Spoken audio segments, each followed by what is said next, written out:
The autumn wind is a pirate.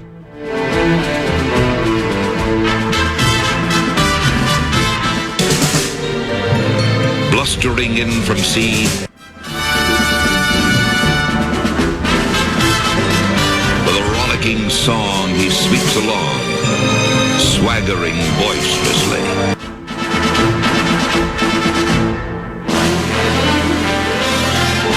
Hey, Bob Angelo, it's Paul Allen. How you been?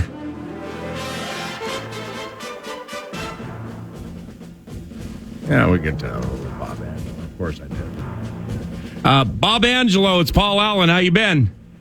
Hi, Paul Allen. Thanks for that NFL 74 introduction. Steve Sable at his best. 1974. His face is weather-beaten. Hey. He wears a hooded sash. John Facenda on lead vocals, and Bob Angelo spent 4.5 decades as a writer, director, producer, cinematographer, and much more for NFL Films. I've known him for quite some time through Bob Hagan with the Minnesota Vikings, and he has a book called The NFL Off Camera, an A to Z guide to the league's most memorable players and personalities. And here comes Bob Angelo. How have you been, my friend? Good to chat with you. Life is good here in retirement. I got around to writing this book. I gave up on it several times, but friends encouraged me, and one person said to me, "These stories have value." I said, "Would you mind explaining why?" He said, "Because you're the only one who knows these stories." Yeah. And I thought, oh, okay, I can do this. Yeah, and you know, outside of Ed and or Steve Sable, I mean, NFL Films, creation, immortality. They're just the Sable name is immortality. I said earlier in the show, Bob, in getting this thing ready, that you know, outside of them, I've talked to a couple people about it. I honestly, in your nearly half century with NFL Films, I don't think many, if anybody, had more access to the privacy of the NFL. And through the changing decades with the 70s, 80s, 90s, and so on, than you. So the trust factor had to be super high, huh? Very high, particularly in situations like Hard Knocks, where Brian Billick allowed me pretty much to take a crew anywhere I wanted to go as the defending Super Bowl champions prepared for the upcoming 2001 season. That's the kind of access that makes for great TV, and this was back in the day, of course, of the early 2000s reality shows. And I remember my niece, who was living with us at the time while she was going to school, younger girl said, what do you think the best reality show on television is? And I said, after thinking about it a few moments, mine. Because on my show, you don't get voted off the island. You lose your job in professional football. You lose your chance to play and earn a living as a pro football player. That's real. And that's what the Ravens allowed us to do. And that's the kind of access that we grew accustomed to. When I say we, I'm saying fellow producers at NFL Films who had to be out there in the world, had to be out there on our own. And what we had was the trust of the people who were making the decisions with the NFL team.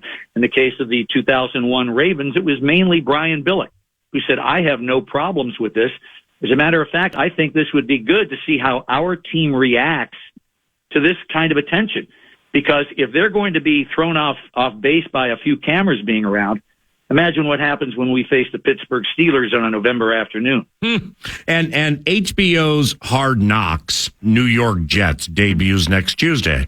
And you know, we just kind of touched on it that you directed the first two more than 20 years ago, talking about that Brian Billick Super Bowl champion Ravens team. Did with Hard Knocks, did you know that you guys were onto something big?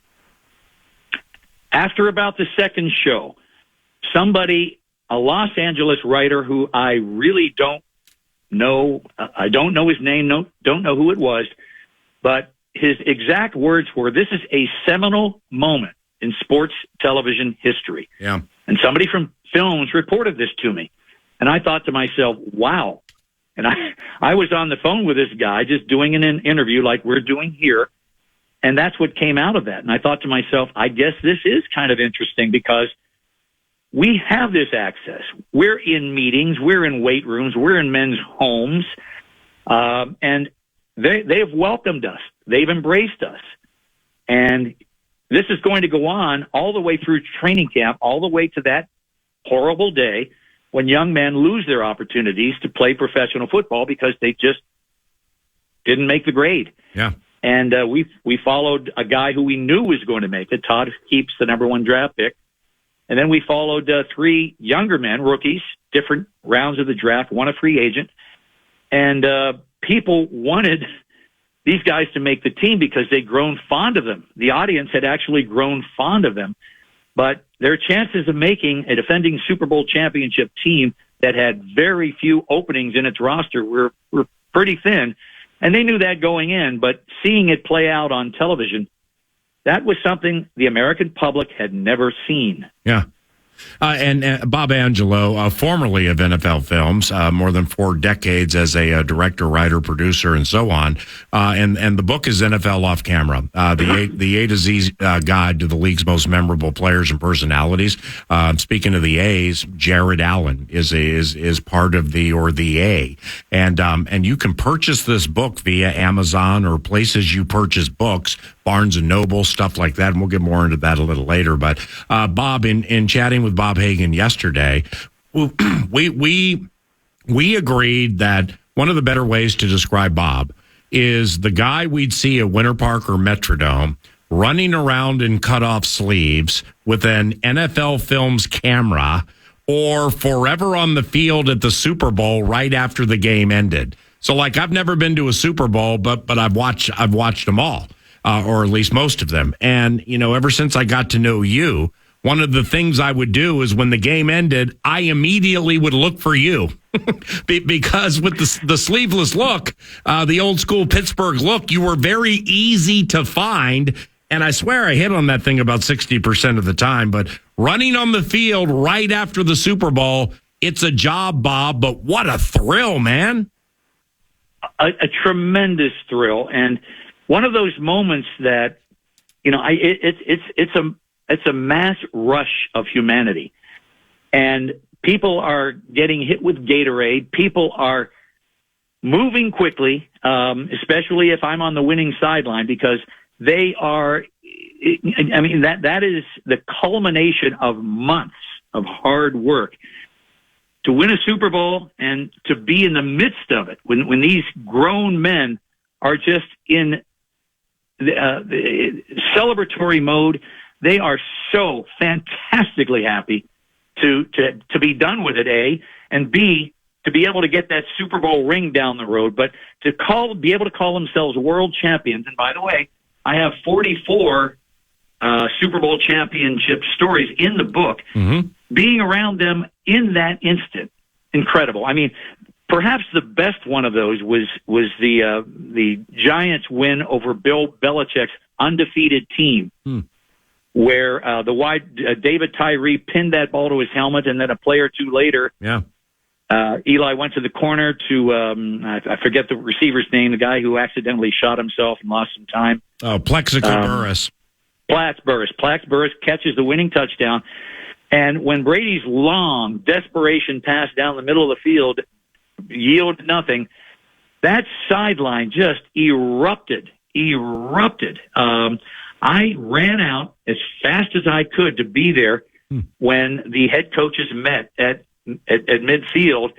And again, I got smacked in the back of the head by somebody. I got hit with a Gatorade bucket, I believe. I mean, but it's such that moment is one of those moments in sports that unless you're right in the middle of it, you can't appreciate. Yeah. The energy, human energy. Well, Bob, how about the Super Bowl, Seattle and New England? I mean, so you're right there on the sideline. I don't know which sideline you're on, but when Jermaine Kearse made one of the greatest catches in the history of the Super Bowl right by the sideline, and here comes Russell with Marshawn Lynch beast mode behind him, and they're in the shadow of the goal stripe, and they're going to win the Super Bowl. Then they opt to throw a pass to the guy who was a stud on special teams. I think it was Ricardo Lockett.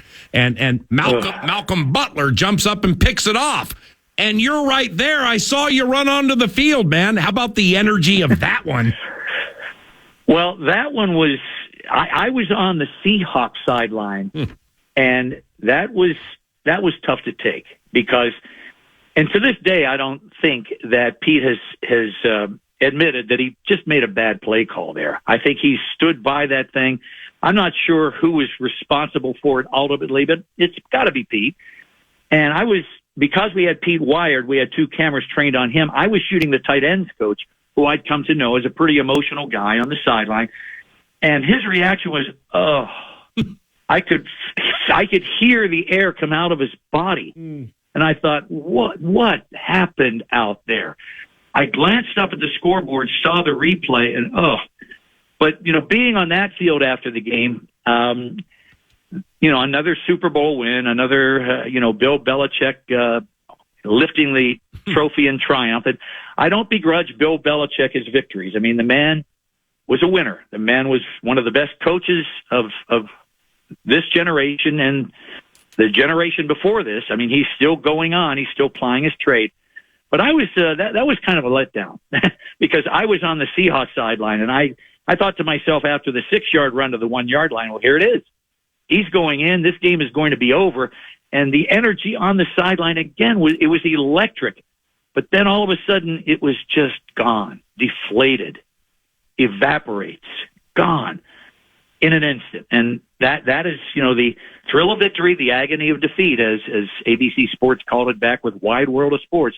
Boy, I felt that day. I felt the agony of defeat. Horrible. Hey, Bob, other than maybe your native Pittsburgh, did you get up to Minnesota to film Viking stuff more than most places? Because we used to just see you here a ton. The Vikings were my favorite NFL team by the end of my career.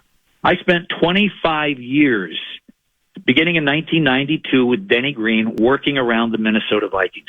After my first game in Denny's presence, I told the folks back at Films, you can send me to Minneapolis anytime you want, because this guy understands the value of publicity. He doesn't mind boom microphones capturing his assistant coaches, his offensive and defensive coordinators doing their work, talking to players, getting people focused, getting people ready to go back out on the field. Denny sees the value in that. And so I was with the Vikings through all of Dennis's years. And then after him, I believe it was Mike Tice, and then we go on from there. But at the end, Bob Hagan and I had bonded to a point where I could tell Bob what I wanted to do, and he would pretty much go to the powers that be, present what Bob Angelo wanted to do. And in Denny Green's case, Denny would he would rubber stamp it pretty much. Oh yeah, that's fine. Yeah. And every now and then when he would say, boy, that's a little intrusive. It is a Super Bowl. And then I would remind Dennis, we've never lost a game for you. And, he got it. Then he got it. And the coaches after him got it too, in large part. I appreciated Mike Zimmer because I knew Mike from Hard Knocks 2, which I also produced and directed with the Dallas Cowboys, and got to know him pretty well in Dallas. So when he took over in Minnesota, we were longtime friends. And again, he looked at me as part of the family. I knew the security code to get into the Vikings facility.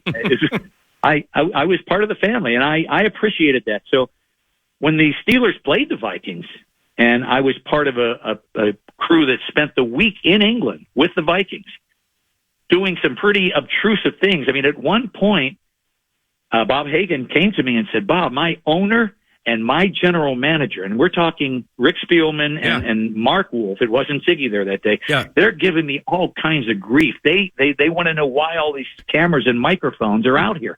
I said, Bob, go down and ask Les Frazier. I didn't tell Bob, I told Rick and Mark, ask Coach Frazier what he thinks of this. I rolled the dice. And this is one of my favorite stories from the book.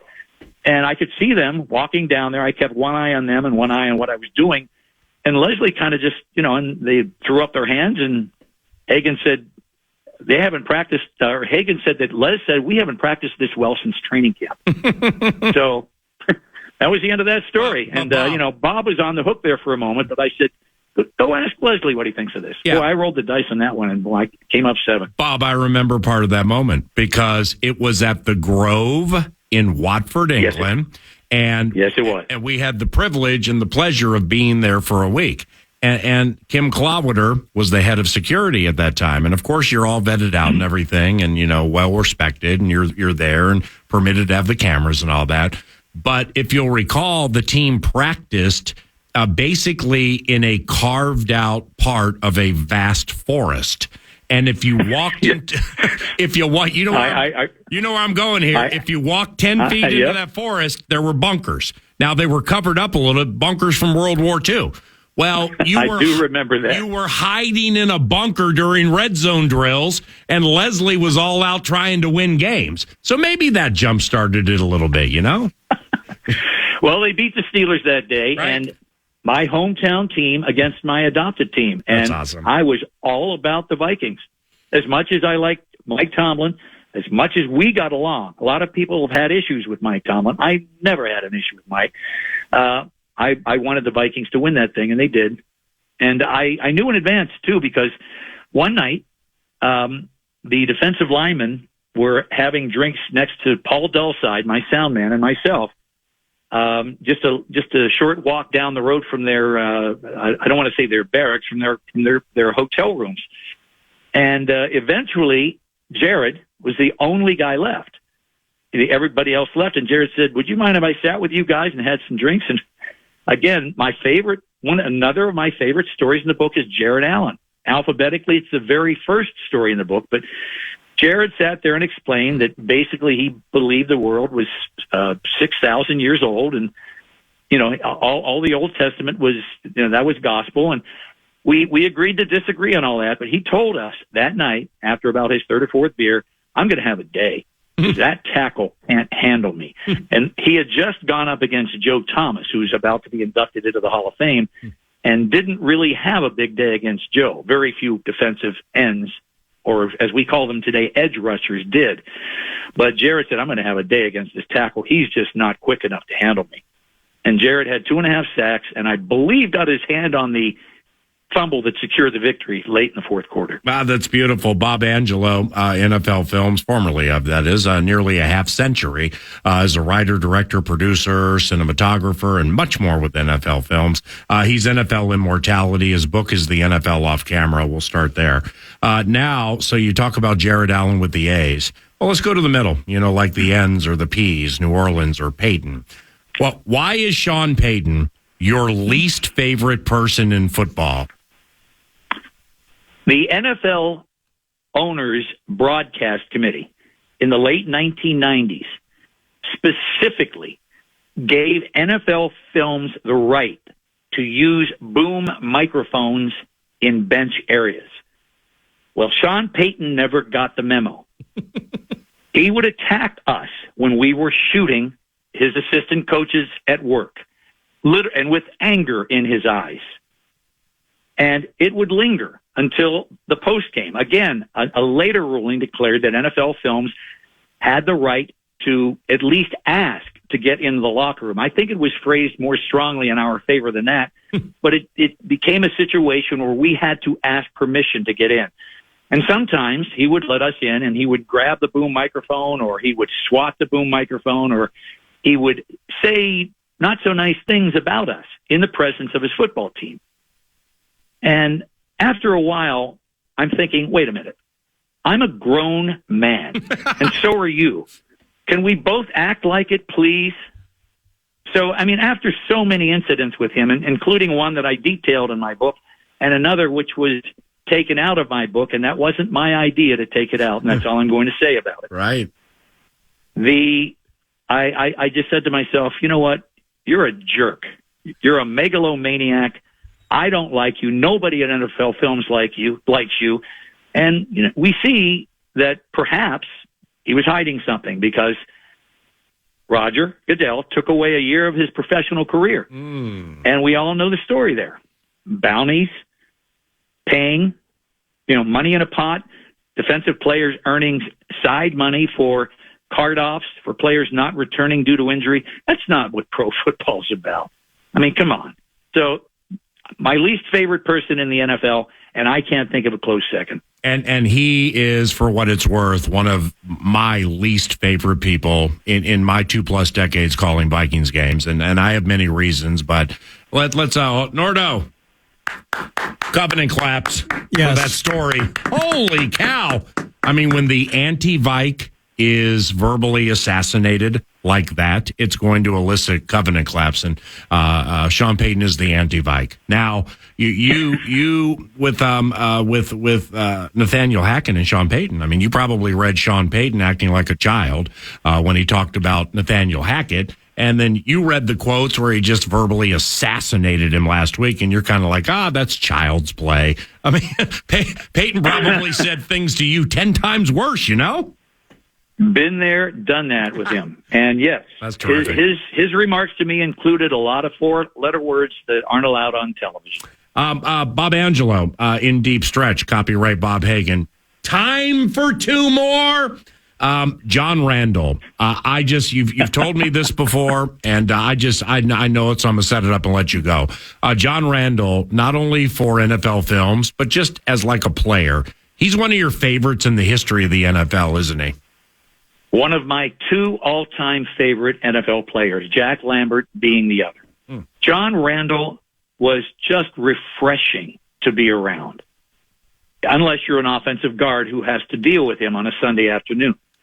John had so many witticisms, so many remarks, so many things that he could reach down and pull out during a game.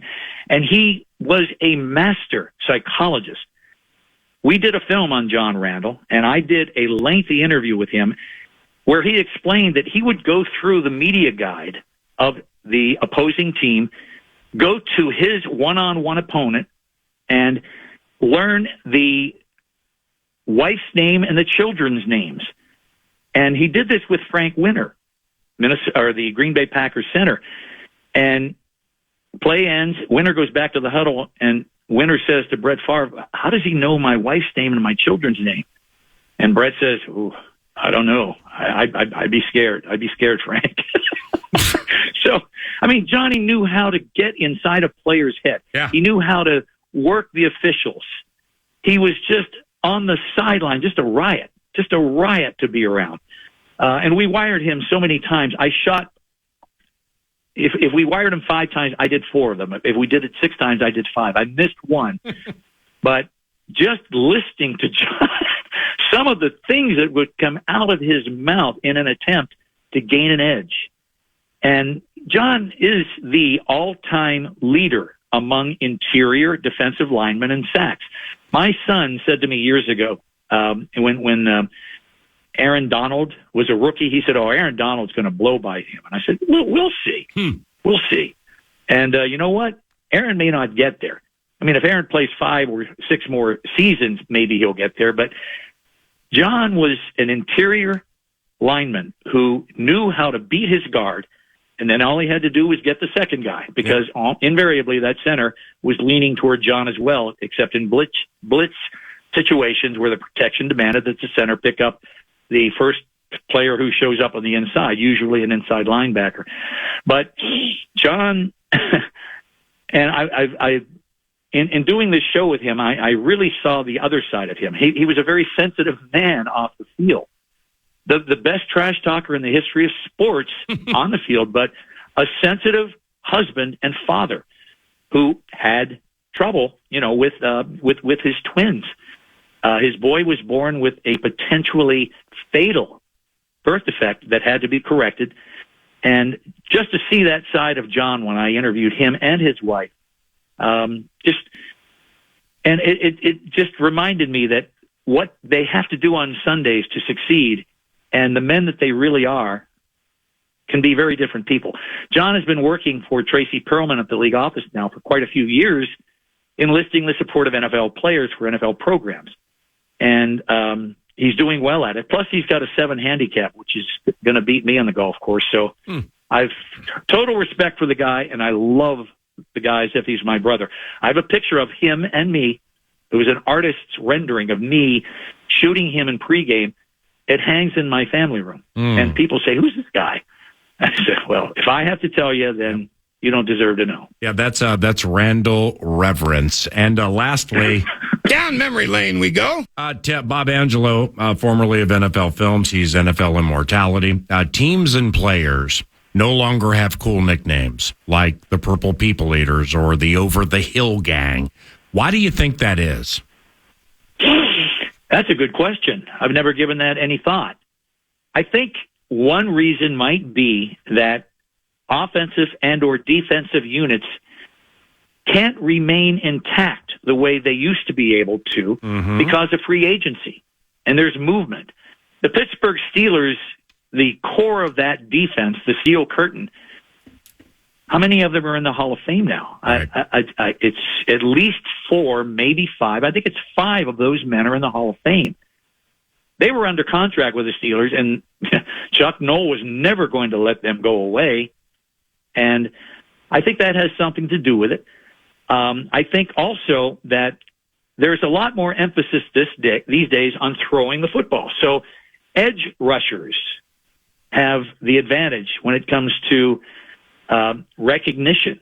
Edge rushers, people who can get to quarterbacks, as opposed to the every down defensive lineman who's plugging 2 gaps, making run stops, and allowing linebackers like Ham and Lambert to run to the football. Purple People Eaters, I mean, that was a unit. That wasn't a defense. I don't think that the term applied to the folks beyond the line of scrimmage. But in Pittsburgh's case, the Steel Curtain, that applied to all of them. The no-name defense, that applied to all of the Miami Dolphins.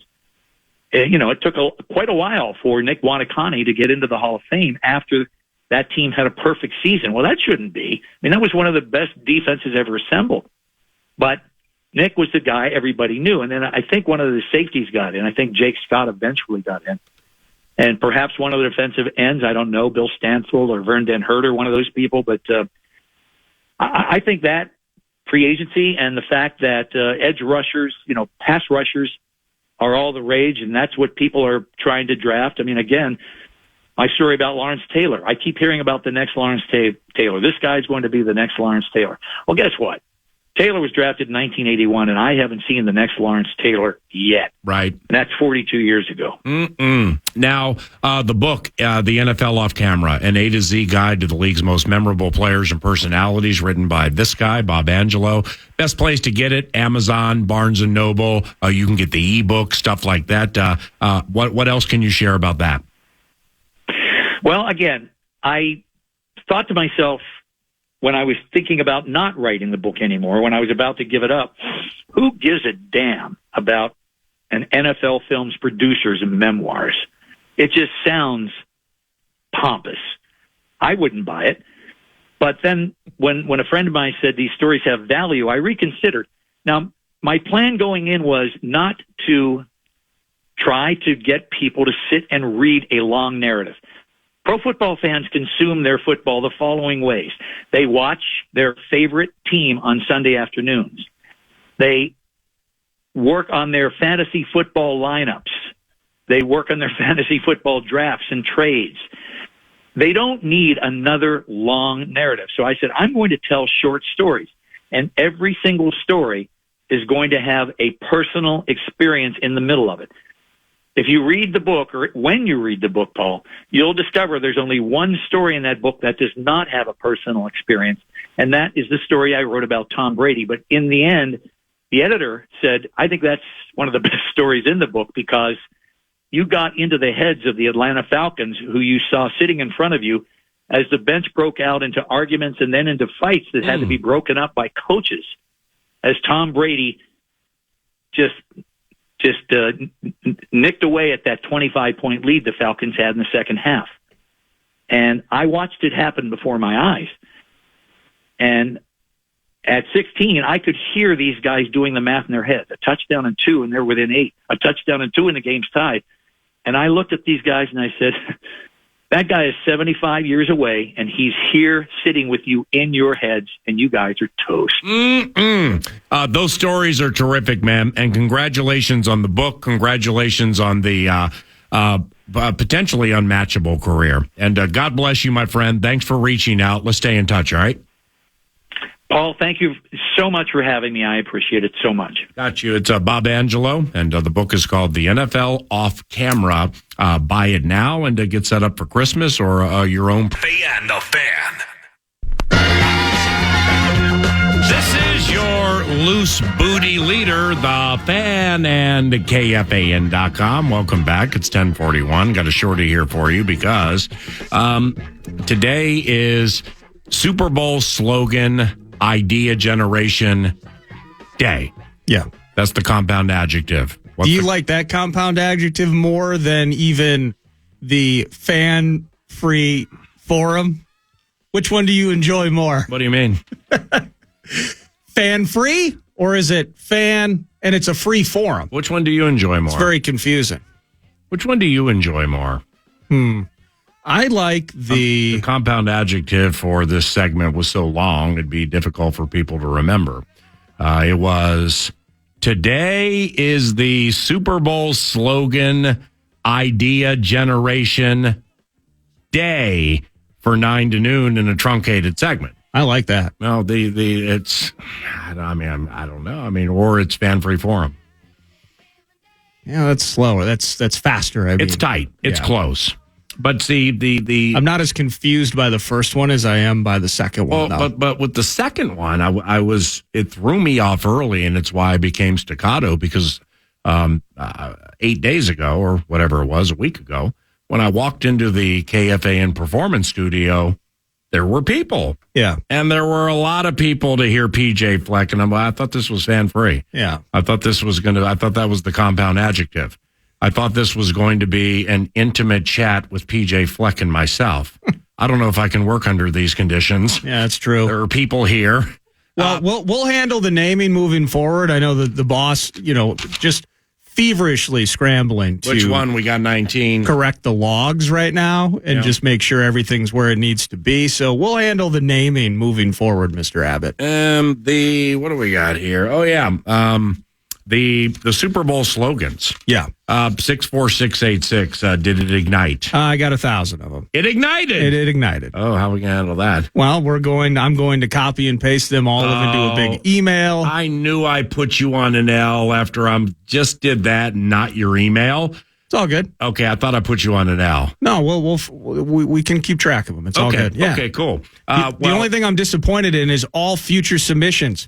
Just include your name and where you're from. We'd love to give you a piece of the credit if this Super Bowl slogan pays off, and we're going to use it 5,000 times. Not that we would ever overuse something on this particular radio station. Correct. But give us your name and where you're from next time. What do we need, 10? I mean, we generally have like 8 to 10, something like that. I'm super excited for Superstats David Handlin to offer up Fee, fi, fo, fum. Vikes in Vegas is not humdrum. Hey! Ooh! Fan-free, though. Yes! And before we encountered that straddle, you would think that was the amount of listeners with 9 to noon or KFAN. But nevertheless, we digress. Fee, fi, fo, fum. Vikes in Vegas is not humdrum. I wrote 2. Did you write any? Yeah, yes, I have some, yeah. To jumpstart the bit. Now, News du Nord's around the corner. After that, Russo Radio. And Brian Flores, defensive coordinator for the Minnesota Vikings, spoke yesterday, and we thoroughly enjoy hearing back those pressers. So that's all coming up around the corner, and we will share some of the slogans that we have crafted, and we are going to blast through a bunch of those bad boys in the final hour, probably trickle over to tomorrow. Why wouldn't it? And all of that is, again, we are in search of slogans for Super Bowl 58, Las Vegas, Nevada. And you know how the drill goes, like the Mission, Miami. So get your thinking cap on, 64686 for the KFAN text line, courtesy of Bradshaw and Bryant. And we'll on the Fan. Welcome back. News du Nord brought to you by The Casino at Canterbury Park. Poker, blackjack, and table games all year round at The Casino. And have some sips at Chips and tip Derek Allen quite well when you do so. Live racing underway as well. Post times Wednesdays and Thursdays now. Grab that at CanterburyPark.com Saturday evenings. And then Family Day on Sundays And I've just been informed that Saturday night there's some sort of whiskey and wings thing. So get to CanterburyPark.com. If it's not this Saturday, it's the next Saturday. No, it's the 5th. I checked it out. Oh, it's... Oh, I'm hungry. Make sure you get a ticket before I do. Yeah, it's Taste of Canterbury. It's generally on the 3rd level in an area we call the Triple Crown. And my son, Derek Allen, is the one who bartends those events. So, whiskey, wings, and knucklehead. Whiskey, wings, and my beloved. Maybe I'll see you Saturday at the old CBY, right? E-Nords? Hell yes. Now, maybe when we see each other on Saturday, we'll be lamenting that the Minnesota Twins made no moves at the Major League Baseball trade deadline. They are back at it today. They're in St. Louis for 3. Yeah. 1 game over 500, 1 game over the Guardians for the AL Central Division, and the trade deadline is today. Stop right there for just 1 second before you continue, all right? Yeah. Where are we? Where's the what you just said? Betting page? Betting Simpsons? I don't remember. Yeah, I don't either. Betting Simpsons, top right corner. Thank you. What you just said. What you just said. Okay. You just said the Minnesota Twins are a game clear of the Cleveland Guardians in the American League Central. Yes. No covenant cleanup is needed. Think of that. We just got swept by the Kansas City Royals, left that series a half game ahead of Cleveland, didn't play, opened up on the lead. What you just said is one of the most insanely idiotic things I have ever heard. Everyone in this room is now dumber for having listened to it. Unbelievable. If I had more time, I'd go back and see all their days off so far. Did they extend Yes. the lead in the division? We give up 21 to the Detroit Tigers in a 4-game series where we get meatloafed with a dessert. That's right, the Tigers. Not Ron LaFleur, not Trammell, not Mark the Bird Fidrich. None of them. We get not Al Kaline. We get meatloafed with dessert. They took 3 of 4. And if we had an off day the next day, division lead extended. Hey! No moves of substance for our squad. I've actually been duped twice personally while doom scrolling on Twitter or X or whatever it is now.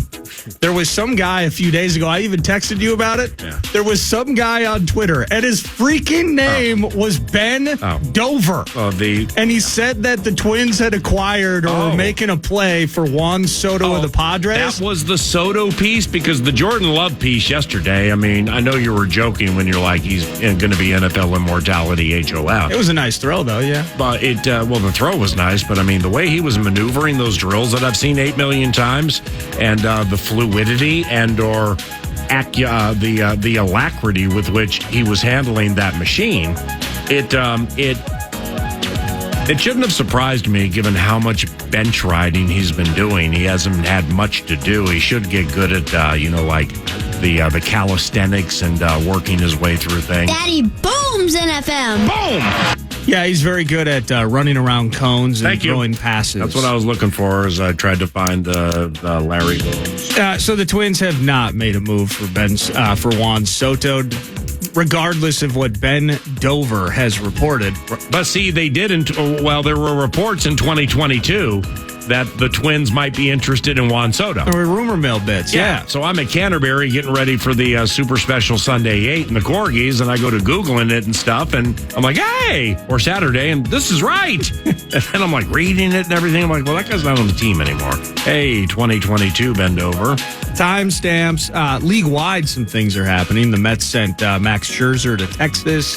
Cleveland actively shedding their roster. Savali, one of their pitchers, goes to the Rays. Nothing for the Twins. So Savali got traded. We are 1 game ahead of the Guardians, who are trying to not win the division. That's their best pitcher. I mean, Bieber's best in name, and Bieber he's their best, occasionally. Sure. This Savali's taken off of late. Wow, they must have gotten some good value for him. The Wild are extending Philip Gustafson. Michael Russo at 11 on this. It's a 3-year deal that totals $11.25 million. I will throw out, since we may not play it during Russo, at least hear from what Bill Guerin had to say in terms of why he had to get it done. He had a career year last year. He's still a young goalie that can improve on what he's done and continue to get better. So as a team, we're more than happy to make this investment in him, and it'll just be nice to watch Philip grow over the next few years and see what he can really be. And yeah, like I said, we're thrilled about it, and I think it's a good fit. This is also, I believe, the final upcoming season for Flower. You got Jesper Wallstedt down in Iowa, so the times they are changing.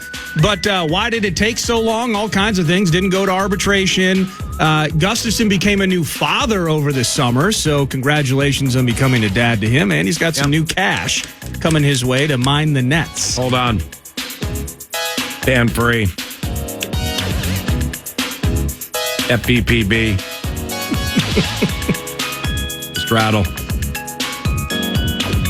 My off days. You were saying? Final thing for you, Tim Patrick, your favorite receiver for the Denver Broncos. Yeah, he's big and thick. Well, he's big and thick, and he's stuck right now, and it's awful. He tears his ACL before camp last year, out all year, tore his Achilles this year, and is now out for the season. Meanwhile, and you have kind of That's what happens when you hire the anti-bike. You have these dual injury situations taking place. KJ Hamler, meanwhile, their speedster, he's out with a heart issue in Denver right now, so they're thinking 6 to 8 weeks. Maybe he'll return at some point in the season. You got Jonathan Taylor going back and forth with Irsay. He's going to sit down. He wants to get paid. He wants 16. He wants that McCaffrey cash. And meanwhile, Zach Moss is like, well, I'll take advantage of Jonathan these first team Taylor reps. wants McCaffrey cash. That's the speculation. $16 million per. My man, you're not in his class, so step back a little bit. Hey. Correct. Well, meanwhile, Zach Moss trying to take advantage of those 1 reps, broke his arm. I was going to say, like, Zach Moss wants half of what McCaffrey gets. I'm like, bro, Zach, you get paid in rolls of quarters, okay? Jonathan and then Christian are a little different. Yeah, correct. I mean, Zach Moss, he's like, he wants 16, I want a roster spot. I'm hoping I get the jersey number 16, if that's at all possible. Hell yeah. We can work on the financials. So some injury issues going on in the NFL. Dak throws a lot of picks at camp, and Cowboys fans are pissed about it. I know you're not super into baseball, but like with the baseball playoffs and the World Series, you'll watch that, right? Oh, yeah. Justin Verlander. Doesn't this seem like it may be cool? Verlander most likely is going to be traded today. He's a Met. And the two teams battling each other, supposedly. I was watching MLB Network last night. And Greg Amsinger, we used to have on the show a fair amount. I don't know if we lost our connection to him, but I completely forgot about him. And he's phenomenal on the radio. And he's awesome as a host on the MLB Network. Well, they're going down the speculation road, and with sources and stuff that Verlander probably will be traded today.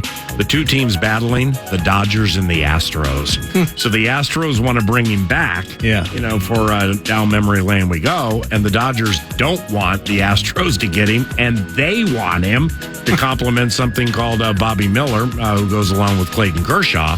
So Verlander, I mean, this is last run type stuff. Oh, yeah. For baseball immortality, and he's a big horse. So that could take place today, Verlander getting traded. Don't know why I went down that road. I think it's an interesting aside. Yeah. Because we're not going to get excited by what the Twins are going to do later today. And so Verlander maybe provides that external lead-wide pressure. Ain't no doubt about it. And the dichotomy of the scenarios involving those teams that we just mentioned, it's fascinating in that when you're looking to win the World Series, you trade for Justin Verlander.